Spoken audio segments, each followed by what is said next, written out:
make a video showing how I make my resin rings that are too big on me smaller.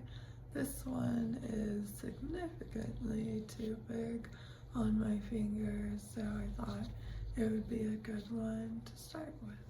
So what I like to do is add some UV resin to the inside of this ring using my silicone tools, but if you don't have these, that's okay. You can just use Q-tips. You just have to make sure not to leave any of those little cotton bits behind as you go.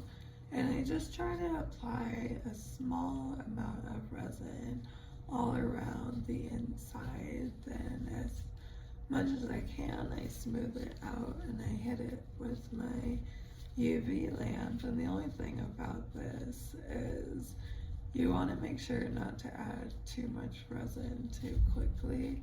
With this ring being so loose, I have a little bit more leeway with that, but it's a lot easier to keep adding more resin layers. It is a lot harder to sand down resin, so that's just my 2 cents on that. And I'm gonna add a little bit of resin and see how much I need.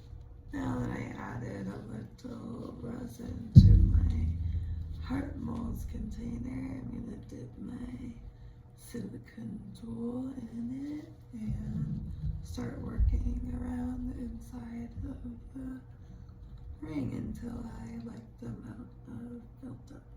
It's also good to keep your layers thin so it prevents any kind of runniness as you are moving it around. So after adding a few layers, I want to test it out before adding more, and I like to do that over my glove just in case there's any uncured resin left. And I still have a little bit more to add, I think, but it is already a lot closer to not just falling off my finger. So I'm gonna add a few more layers and then test it again. And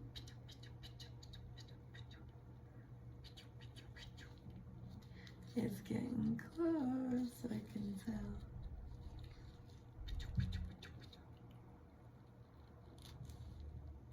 Yep, I like how that's looking. So now that it's starting to get more snug on my finger, I'm gonna do another layer, but I'm gonna make sure to make that layer even more thin than the others. So now that my ring fits me better, I wanted to add the little heart that I chose to go with it. I really like the way that they look together, and both of them are really concentrated with glitter. And here's the final result. It fits my finger really well now, and I got my heart on there nice and secured. It was just as easy as the others. I just needed to find a good spot for it, and I am really happy with the pairing. I think they work really well together, and I just really love the way that all of these pieces turned out with my glitter mix. I wasn't sure what I was going to use it for, but so far everything that I have used it on, I've really enjoyed and have liked the final results on. So now that I remember that they all glow in the dark, I'm going to include another episode so you guys can see how cool they look. And thanks for watching. Hope you guys are doing well.